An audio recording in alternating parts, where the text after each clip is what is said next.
there was a table of designers that said, why don't you ask Alison? She's the pricing guru. And that's when it occurred to me for the first time ever, truly, that people didn't know how to price their flowers. And then it was basically about 5 weeks from that moment to when I released my first online course. I made about $9,000 in 5 weeks, that first launch.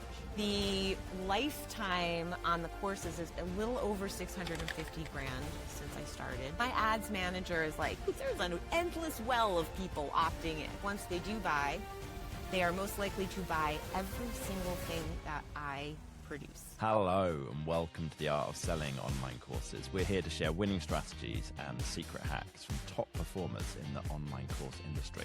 My name's John Ainsworth and today's guest is Alison Ellis. Now, Alison is the founder of realflowerbusiness.com, the creator of Flower Math, and the author of Falling Into Flowers, which is a step-by-step guide to today's modern wedding business. She's a floral designer and educator who teaches florists around the world how to increase their income, how to find more freedom in their small business with honest, actionable strategies and step-by-step online courses. And since 2015, over 10,000 florists around the world have enrolled in Alison's business courses, her private and group coaching, and the free resources for florists. Alison, welcome to the show. Thank you so much for having me. So I've covered it a little bit there in the intro, but talk us through just in a bit more detail. Who do you help with your courses? Who do you help with your courses? I teach floral designers, I call them floralpreneurs, how to run the business side of their business. Because what I have learned is most people start their floral design business because they love flowers, not because they love marketing or that they have any sales skills. They've never written a proposal for a wedding, perhaps, right? And they don't know how to price for profit. So knowing that that's something that I'm super passionate about, it's something that I have become passionate about teaching others to do because it's not rocket science. There are formulas that I follow that I learned from flower shops. Like I didn't invent any of this. That's the beauty. I didn't have to make it up. But what I do is I give them a super shortcut on client communication, pricing, marketing, everything basically. That's the business side. And that's my lane and that's what I love to do. What caused you to get started doing that? So I assume you were running a florist yourself before you started teaching other people about it. At what point did you think, man, I should start telling other, like, did you have people asking you all the time, like, how do you do it, Alison? Or like, how did it happen? Great story, actually. I'm excited to tell you. Okay, so I always get to talk about flowers. I never get to talk about courses, right? So I started this about 10 years ago. And it was very organic. So what happened was I went to a workshop and I met other floral designers. So while I was there, I went into the ladies' room at this, convention that we were at. And this girl looked at me from across the sinks and she said, "Oh my God, I'm your biggest fan." And I just couldn't believe that she knew who I was because I had been making YouTube videos and sharing them with another blogger who had an audience. And I reached out to her, years earlier and I said, "Hey, could I start writing guest posts for you?" "Sure, you can write guest posts for me." So I wrote posts. Then, I like to follow what the cool kids are doing and video was all the rage. So I started making videos and I would send them to her and she would post them. It had never occurred to me, John, that people were actually watching these videos. You might meet one of them in a toilet. Right? Exactly. Genuinely. So when she says to me from across the sinks, "I'm your biggest fan," it was just, I guess an aha moment. Like, oh yeah, people are watching. Then fast forward to 1 year later, I was back at the same workshop and we were making this gorgeous, elaborate centerpiece. And of course, people were trying to run real businesses. Can you sell this? What would you price this at? So there was a table of designers that said, why don't you ask Alison? She's the pricing guru. And that's when it occurred to me for the first time ever, truly, that people didn't know how to price their flowers. So I sat there, I did the math, I told them what I would price it for. We had big, long discussions. And then it was basically about 5 weeks from that moment to when I released my first online course. So that would be 2016 then, is that right? That's 2015. Okay. Hmm. So how long had you been doing YouTube videos for before that first convention? I'm going to say a couple of years, maybe.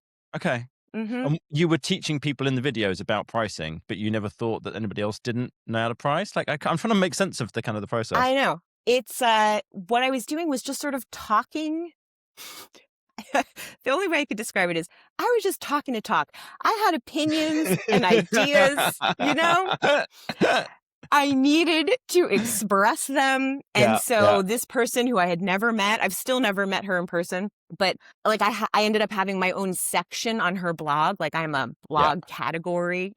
So it was just, again, organic. Something Yeah. said, you have something to say. So I would talk about, to answer your question more specifically, stuff. I would talk about, should you do a mock-up before you book a client? Or should you charge for that mock-up? Or what do you charge for delivery? Or how do you talk to clients about how much information you'll give them before they book you?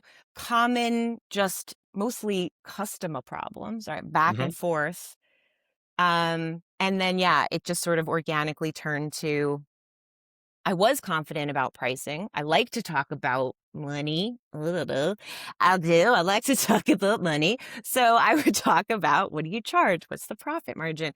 And yeah, so that first time somebody said, ask Alison, she's the pricing guru, it was like this huge light bulb moment that then became, I have to figure out how to teach people how to do this because it's so easy.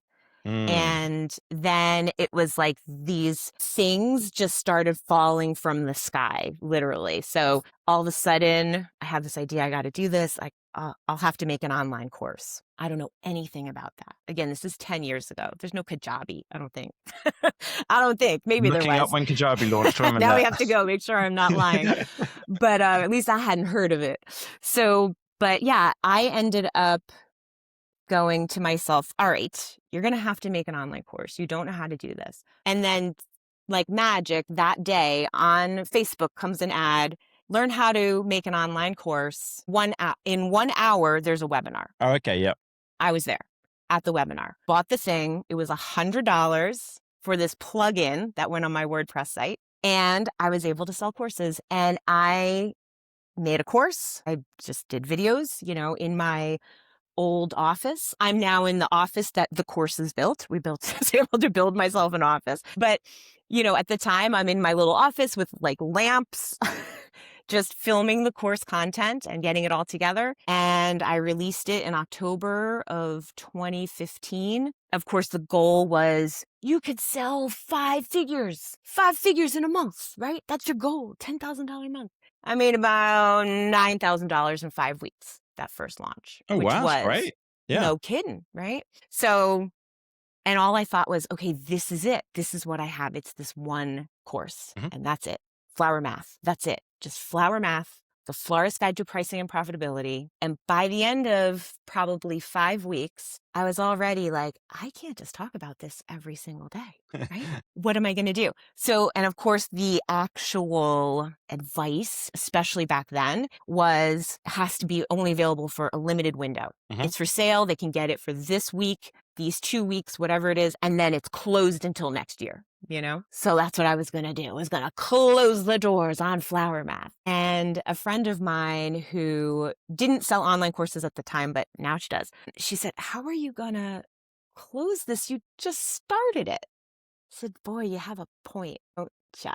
Yes, maybe that's not the smartest thing. And I'm glad I didn't close it. It has been open ever since. So it's always Mhm. open for enrollment at all times. And then, of course, I went on to make more courses and more courses and more courses. And give people now some kind of idea of the size of your business. You mentioned you had that $11,000 in the first 5 weeks. If you're happy to, then share revenue. Otherwise, like maybe number of customers or something to give people some kind of idea. I am happy to talk about numbers. I was actually glad you asked about that because, again, I like to talk about money. So I liked that you asked that question because it made you asked in our pre-interview, what's the lifetime revenue? And it made me stop and go back and look, because I went, wouldn't that kind of be nice to know, wouldn't it? So without including, because I do still run my floral design business. So I Mhm. never stopped doing that. And so these are two part-time businesses, right? Or two full-time businesses that I run. But the lifetime on the courses is probably a little over 650 grand since I Hmm. started. It was slow going at first, right? Then I started to hit a stride. Of course, during COVID is when I had my best sales. Hmm. It, and then over the last couple years, it hasn't been as, I haven't been selling as much. And I think there are a lot of reasons why that I'm Mm. going to be fixing this year. Some of Okay. it is just capacity, but overall, my goal is to be doing this for a long time and not to just make quick sales and then burn out, which is what I see so many course creators do. Yeah, definitely don't want that. So how often are you doing like a promotion of one of your courses to your audience? I do a promotion at least once every quarter, Huh? but it's probably closer to almost every month that there's something that I'm trying to bring them to, or a live stream or something that I'm offering, even if it's a free thing.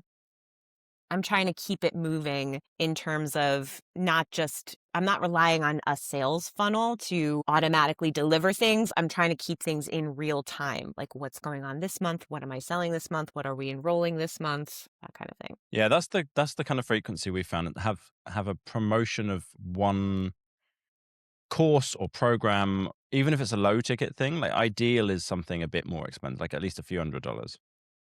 But and I think because you're talking to business owners, not consumers, then that can be a little higher your number than maybe if someone was selling, you know, how to play the guitar. Then that's like, okay, maybe it's like $100, $200. Yours is like, I think your flower math course is like $500, right? Something like that. Yes. It's interesting. Over the years, I have learned so much. I have had so many misconceptions, or I've taken other people's beliefs and been like, oh, I'm falling short because I'm not doing X, Y, or Z. And what I've come to at this point is, not to sound too like woo woo or something, but it's just like everything happens for a reason, right? Everyone's on their path. The things that I've tried in the past that haven't worked, which I feel like is just about everything at this point. Meaning, right, I've tried funnels, I've tried pitches, I've tried, okay, so you sign up for my free proposal tips, and then I'm pitching you my $99 how to write a proposal template. Horrible sales. Give you a discount so you save money on it. Horrible sales. There's all these attempts and adjustments. And what I feel like I've really learned at this point is it is about the consistency, the showing up. It's not about just a perfect word in an email. It's about the trust. It's about where they are on their journey. And my customers, and if they're out there listening, I love them, are cheap. And they know this. They're very cheap. They are very, very cheap. It's not the same as the like selling B2B to somebody like me who's a course creator.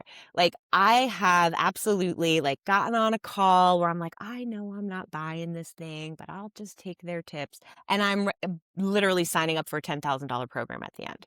Mm, My customers would never do that. They would never jump into a $10,000 program because they mm, know that the result is what they're looking for and they're not looking to mess around. They will struggle with that problem for mm. years. I will tell you this, John, people will buy my flower math course on sale because I do a sale a couple times a year. And then they will email me, like someone just the other day. I bought your course in March. Yes, you did. March of the previous year. You bought this pricing course that will teach you how to make more money in less than a couple of hours, frankly. Very Mm. easy. Or confirm for you that you are doing it right? And it has been over a year and a half and you have not looked at it. That is my customer. Unfortunately, I love them, but that is who they are. So Mm. I have a big hurdle to get over, which is that even if they buy, even if they know it's going to help them, they might not take the course. Mm. But what I've also learned is once they do buy, they are most likely to buy every single thing that I produce. They will Mm. come. I have people coming from across the country to my workshop for the second time because they've bought all of my things. They've made more money. She bought herself a van for her flowers, snaps to Carissa. Anyway, I think it's really like the kind of thing where I still need to recognize the potential that I have to create more of a journey for them. Mm. That it's not about getting more people to buy. I do want to make sales, but I also care more that they actually do the Yeah, course they get the result. Yeah, yeah. because they will get a result immediately. And then they could buy more courses from me because they'll have more money, right? Yeah. It's selfish, but Yeah, yeah. No, we do a lot of that as well. If somebody buys one of our courses, then we treat that as like okay, that's the almost the starting point. It's like, right, okay. Then we're going to follow up and be like, okay, well, did you do that? Yeah. What are you looking to achieve? How can we help you more? What other tips you need? Like, okay, you need to start with this module and that's going to get your result. Because I know as soon as someone starts getting a result with it, once they actually start doing something, they're much more likely to then get dopamine from it and go, oh, it actually works. This isn't just like, this sounds good. It's like, I actually made more money. Well, let me try another tip. And it's like, they might not do everything, but at least they'll kind of get going. So, yes. one of the things you said to me is you want to make convert more of your email opt-ins to sales within a day or two of signing up. Are you up for kind of talking that through and looking at what your process is at the moment? Absolutely. So what do you do? So I looked at your confirmation page after someone signs up for your lead magnet. And there's a couple of things on there. Do you remember what you've got on there? Could you kind of talk us through it? Or do you want me to tell you what I've seen? It would depend on what the opt-in was. Was it my free ebook? It was free ebook about, let me see if I can remember. It was a free ebook. And Everything it was on I your wish I homepage knew before I started my business. Okay, could well be. Yeah. Boy, I am going to be very honest and embarrassed in saying I don't know because I change it fairly often. So there Okay. could be a video that welcomes you to the book, or there could not be because I could have decided that I needed to re-record it and didn't replace it. There is most likely some sort of call to action to either join my Facebook group or buy flower math is what I'm guessing. Okay.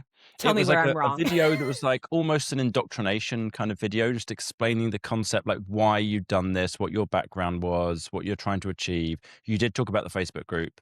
You had a video and there was an audio as well, which were a little bit different to each other. And someone could download the ebook directly from that page as well. So there was a kind of few things going on there. For you, what is the logical next step? If someone signs up for that ebook, what should most of them do next? Like, what's the first thing they should buy? That is such a good question and a hard one, which I feel like sounds like an excuse already, but I'll tell you why. Because everybody is at a different place. The easy reflexive answer would be, well, they should buy flower math because everyone needs flower math. But the truth is, most people don't have a business plan at all. So I have a very low ticket business plan jumpstart course. Again, that's my Tripwire that I made many, many years ago. It does not act like a Tripwire, okay?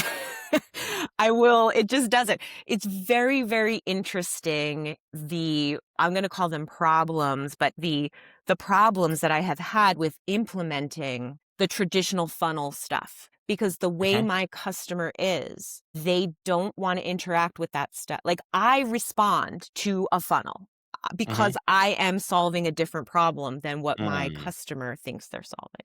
So they don't feel that urgency. If it's a sale, from flower math sales ending tomorrow, they feel the urgency.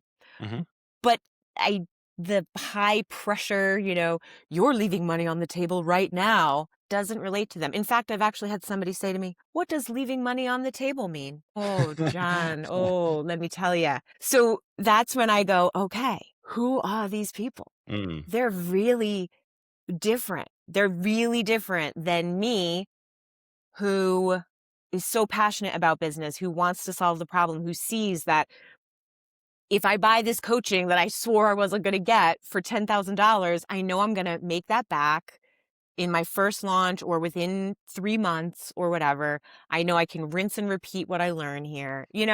It's just they're a different mindset. Do you But anyway, think back to that you there's helping me. specific Sorry. segment? Are there like different segments of them of like, okay, some people have different problems and they're very different to each other? Or is it like they tend to be like, okay, well, 60% of them should start with this thing? They're very different. if I could tell them what they need, see, this is the difference between what they think they need and what they really need. Okay. What they really need is probably my complete course bundle, if I'm being honest. So I appreciate you Right. asking this question, because that would never be what I would say, right? But of course, what they should do is get my most expensive, most comprehensive program, because Yeah. it has how to price, how to talk to customers, the contract, the proposal, the workflow, every single thing you should be doing, right? My website boot camp, it has all of the things. So that is the thing that probably most people need. And ultimately, over time, my students, like the ones who come to my workshop or repeat show up for, I do this training every January and you have lifetime access. The people who keep showing up, those are the people who are still looking to buy more. They always usually end up buying all of those things. And then we're at the end where I guess now you have to come to Vermont Yeah, to yeah, come yeah. to the workshop, right? It's about 2.5 grand, right? That total bundle. Yep. It's Yeah. like 2288 or something. Yep. That's probably pretty hard to sell to the new person who's just signed up Well, as the sort of, starting except point. get this. Get this. These same people will spend $69 a month on a membership to learn floral design. So they will be over invested on workshops. They'll spend $5,000 to go to a workshop with Hmm. someone who seems fancy, who's teaching big, elaborate designs that they themselves probably will not really sell. Right. So interesting. They're interesting. They're challenging, because it's not that they don't have it. It's that they will spend it on learning how to do floral design skills, also very important in our Hmm. job. But that's why what I try to emphasize is you can't stay in business just being a talented floral designer. You Yeah. have to know how to price. So if you just did flower math first, you'd be able to invest in even more workshops over time. But yeah, so that's part of it too. So Sorry. maybe flower math is kind of the one that they need the most. The ideal would be the whole bundle. That's probably too expensive to sell straight away. Like normally you're saying about Tripwire, right? So normally when we're doing something that we sell immediately after someone signed up for a lead magnet, we're looking at like super cheap, like something that might normally be 100 odd bucks and we sell it for 27 or something Hmm. like that. So it's just get someone in the door and they go, oh yeah, I got that. That was cool. I liked it. What else you got? Yes. Now, if you're selling like, so I was working with the guys over at Authority Hacker, which is they teach, well nowadays they teach AI, but they used to teach SEO, like how to build website traffic. And what they had as their opening offer was it went to a webinar, and then the webinar promoted $1,000 course for like 600 bucks, something along those kind of lines. I'm just kind of wondering, like, if the flower mouth is the place that people should start, whether that might be. Have you run webinars before? You said you've tried everything, so tell me. Oh, you don't even know. Yes. So for you, again, I love it. Like, love this conversation because it's just, I, when I say I have done everything, I really am not just saying that. So yes, I had for years an opt-in, 3 numbers florists need to know. Hmm. Opt-ins like crazy, right? Like my ads manager is like, there's an endless well of people opting in, right? But again, how do we get them to buy? Because they would join 3 numbers to know. It's not a very long webinar. They're not watching it.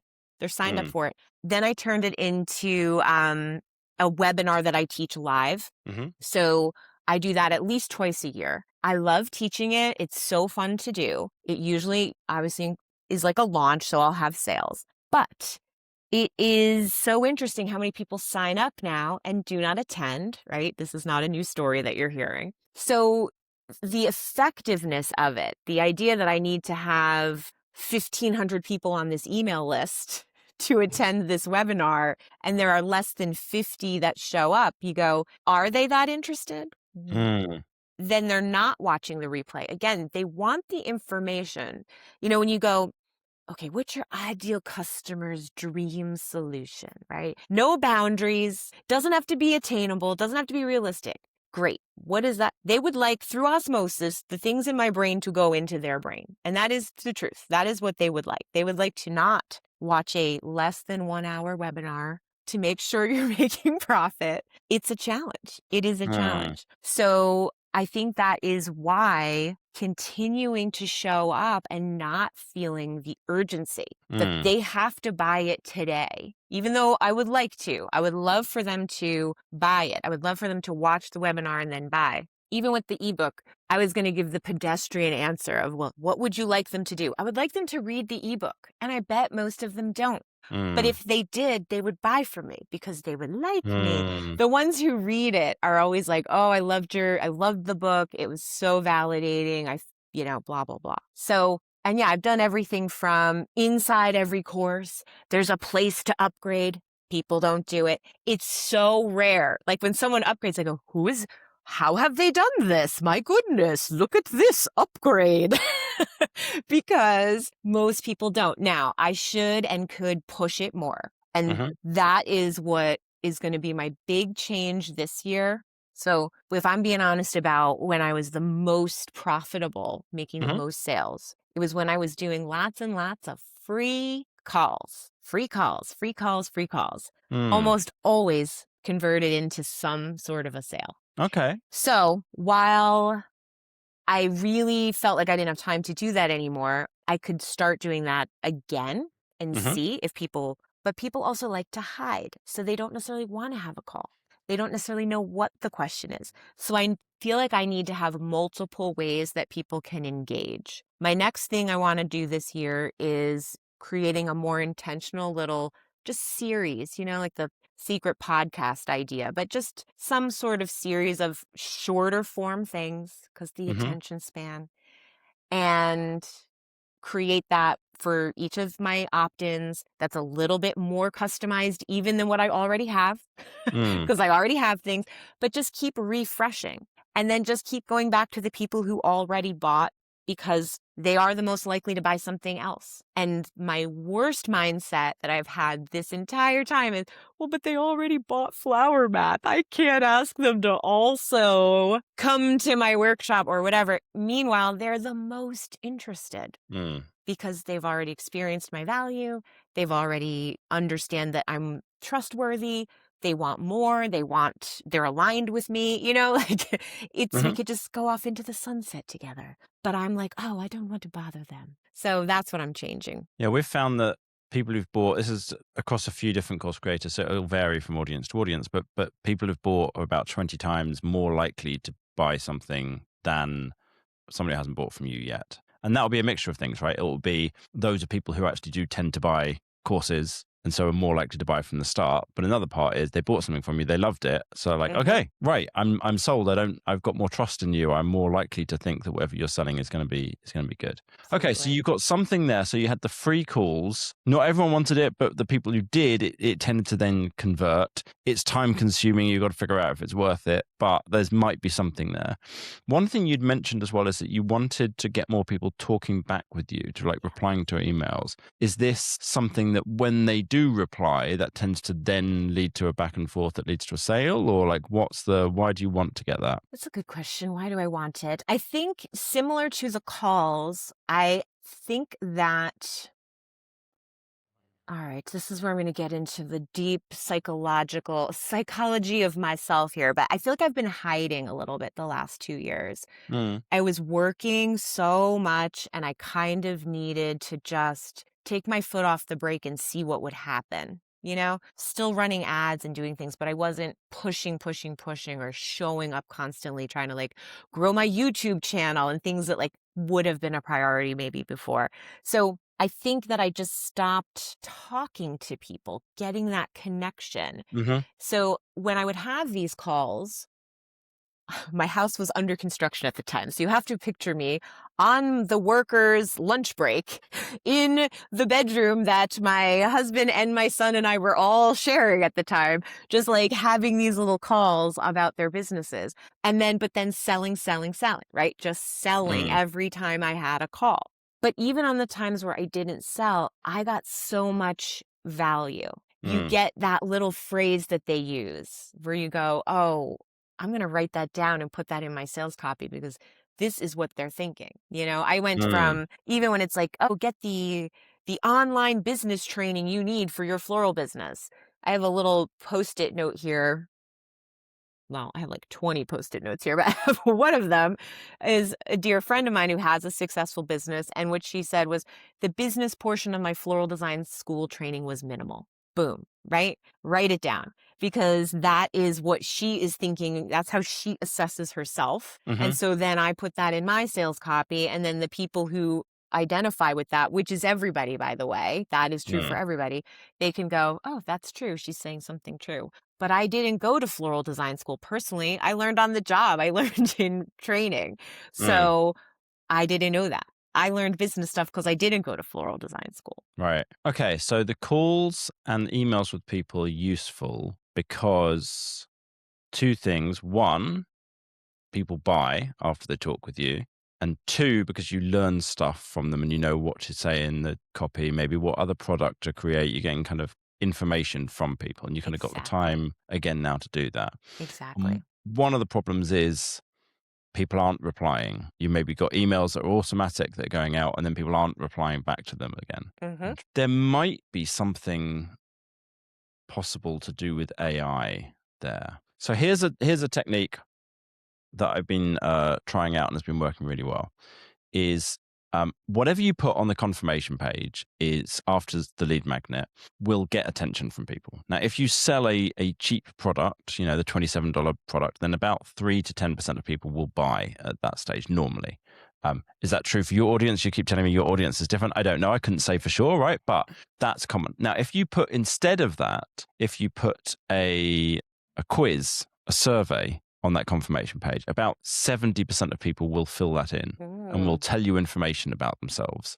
And so if one of the things that you want is to learn more about your audience, if you put a survey there, then, you know, Typeform, FormStack, whatever you use, you know, then most people will fill it in. And then some of those people, you could either, I mean, you could just personally write back to each person, or you could set it up so that AI will write you an initial response back to people as kind of like a way of simplifying it. So there's a system that we've built where the data comes in, it gets automatically added. This is using NA10 or Make, I forget which one of the kind of automation systems.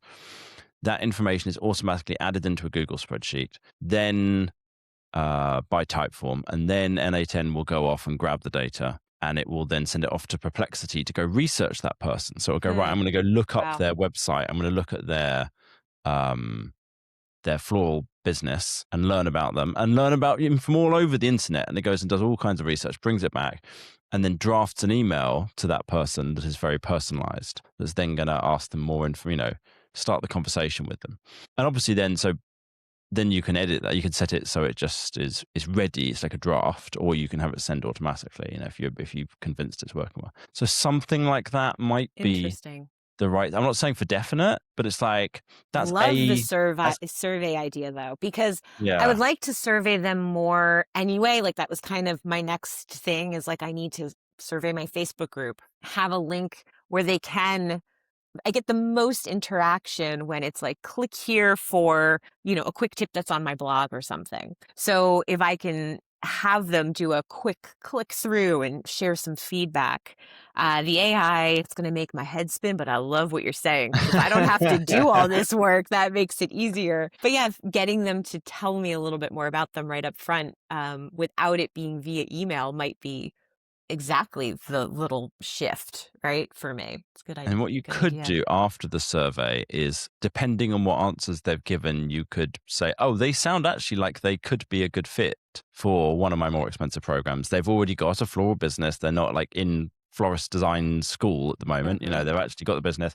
It's doing enough money that it would kind of make sense. Whatever your criteria are, if this and this, then point them through to a call. And then they could book a call automatically with you after that. So you kind of got two steps you'd be getting there. And I think what you could do in that page is you could remove the ability to just download the ebook straight away and say, that'll be with you in 10 minutes. It'll be in your That's separate, inbox. right? That's coming later. That's 10 Yeah. minutes. Don't Okay, worry about great. that now. Love that. What I'll do though is I'll connect you with Josip, who's the head of funnel strategy at the Data Driven Marketing, the agency I own, and he'll have because he's the one who's hands-on, right? I'm like doing the podcast Yes. and YouTube and whatever, and he's the one who's like day to day is like running everything. So he'll have better ideas for you about like, okay, and he'll have a lot of questions. He's very analytical about like, okay, what is it that's most likely to work here for you? What's going to actually achieve your outcomes, and like then how could you get it done? So I'll send it, and he'll be able to like record your little Loom video and kind of explain what's some tips about what would work as well. Incredible. Because, you know, it is so interesting when we're in our business, it's hard to see sometimes the way the Mm-hmm. customer might be seeing it. And also when you are, you know, someone most likely like the people in your audience right now, where you take in a lot of different opinions Mm. on what works, what doesn't, and how you should do things, most of us end up making our own concoction. Most Yeah. of us are not following anybody's program all the way. And so when then something doesn't work, it's because we're not following the script. Actually, we kind of went off script, so we're missing that one step, or, you know, Yeah. the intention of, do I really want them to download the book here, or do I want them to buy something here? You're right, that book's in their inbox. Why don't you buy my $27 business plan jumpstart? Because most Mm. likely, no matter who you are, what I know about you is you don't have a business plan. Right. Yeah, and I think, I mean, you're saying about like following a program.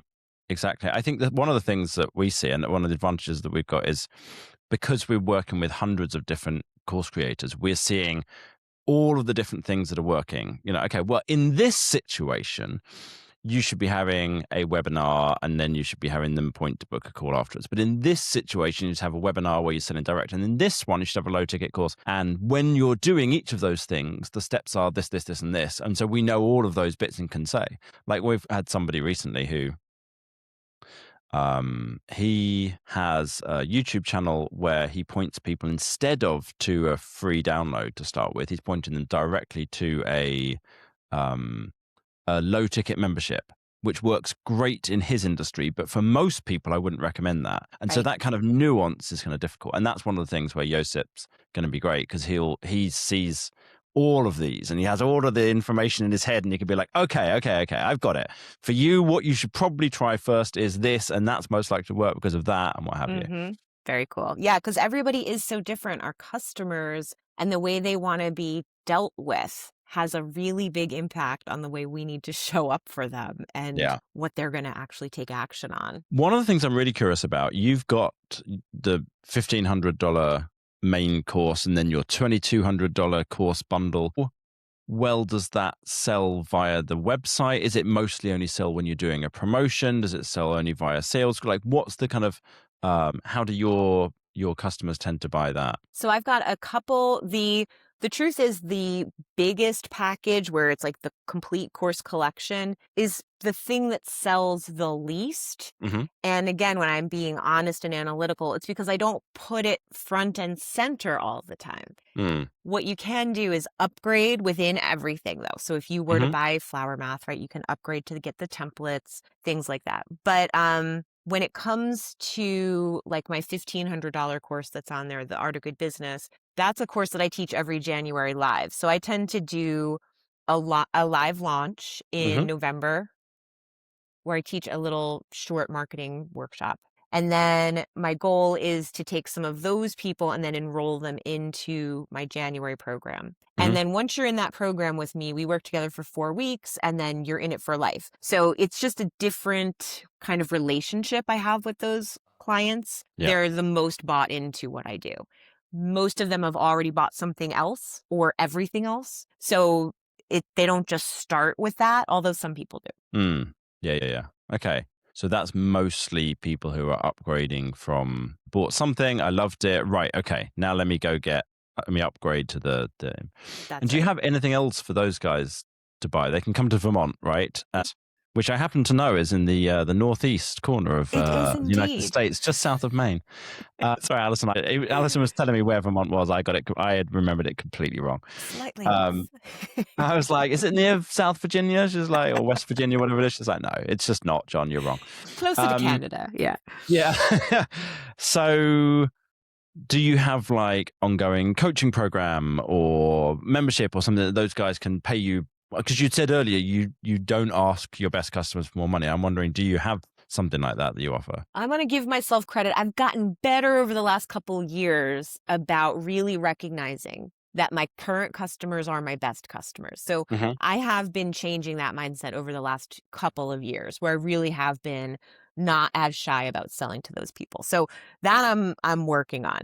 Sorry, I lost your question already. Do I have Do you have something else to sell to those guys if they've bought they've come on the January session, have done the 4 weeks? Apart from coming to Vermont, do you have anything else to sell them? Yes, that was the question. I have a Patreon membership, which I've had since 2018, where I have a vault of things that don't quite fit into a course, but supplement lots of things that if Hmm. you already have a course, you can get additional training there. I just started doing monthly coaching in there as well, like monthly Hmm. group coaching, which I really enjoy doing. So that is a newer thing that I'm offering. It used to be that you would get social media prompts every month. And now I'm like, who cares? Let's do coaching Okay. instead.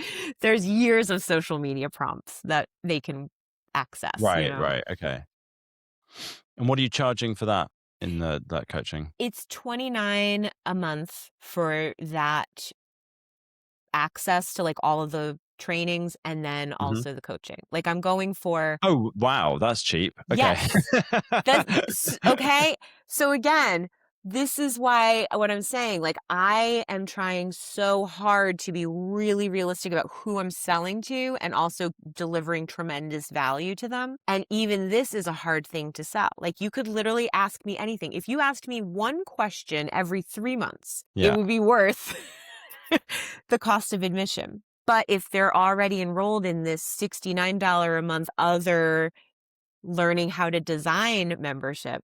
So this is where I really have to fall back on what I know is true about myself, which is that I am persistent and consistent. And so I am going to be here when those other memberships are gone. I am going Mm. to be here. Do you know how many people have outlasted? My floral business is 24 years. Do you know how many people I've seen come and go and come and go? It takes grit to be in business for the long term and not just build something great that, is a juggernaut right now, but then it's over. We Mm. couldn't keep it up. We burned out. Our staff burned out. We made $1 million in our launch, but we spent 600,000 in ads, right? That's not Mm. what I'm going for Yeah, yeah. so I have to just keep true to that. So yeah, so I have this membership, I have things available, and I feel like what I'm going to do a better job of already, the people who are enrolled with me in January, they should become these monthly members. That's where they belong. So I just need to Mm. make sure that I'm doing a better job of communicating why that's where they belong and what they're going to get. So yeah, I just see a lot of opportunity, a lot of Okay. opportunity. That sounds good. All right, cool. Um, if people have heard this and they want to go check out your business, see what you're doing online, where should they go? My website is my hub of all my online awesomeness. So that's where they should get everything. Flowerbusiness.com. I obviously have a YouTube presence. I'm on Instagram, but I really am resistant to being ruled by social media. So I'm not on TikTok. Really, my website, my blog is still the bread and butter for me. Got it. All right. So realflowerbusiness.com or Real Flower Business on Instagram or at Real Flower Business on YouTube. Perfect. Amazing. Alison, thanks so much for coming on and sharing your story. I absolutely loved this. And I'm sure everybody listening would have done as well. Yeah. Thank you. Thank you very much. This has been great. You're so welcome. Thank you for having me. This was really fun. As always, thanks so much for listening. Really appreciate you guys. See you next time.